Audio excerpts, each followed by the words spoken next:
The Linn County League of Women Voters organized a youth mental health forum at Mercy Medical Center to ask people in the corridor to stick together.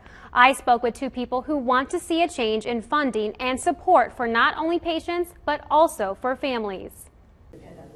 In one day, a mental diagnosis can change the life of a loved one. Mary Ann knows that feeling all too well. It's difficult to deal with someone who has mental health problems because they do not believe they have mental health problems. Her family has been through it all.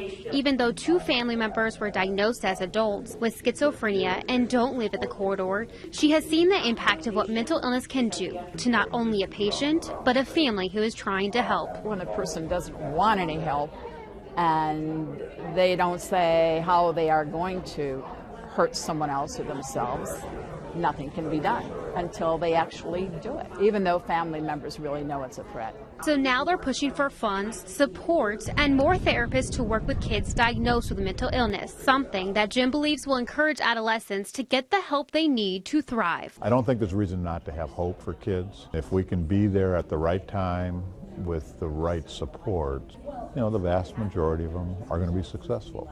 Panelists talked about how widespread mental illness is and that awareness is growing, but they want to make it even better. Not all kids have the support system to get them through those times. It doesn't just start here in Linn County, but Jim says it is something Iowans statewide should consider, something that Mary Ann is passionate about. You are scared to death. Because she doesn't want other families to go through what hers has.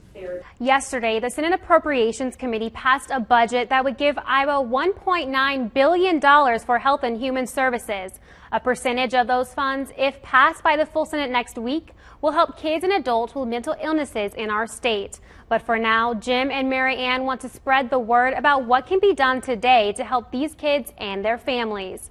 Marissa Scott, CBS 2 News, 10 at 10.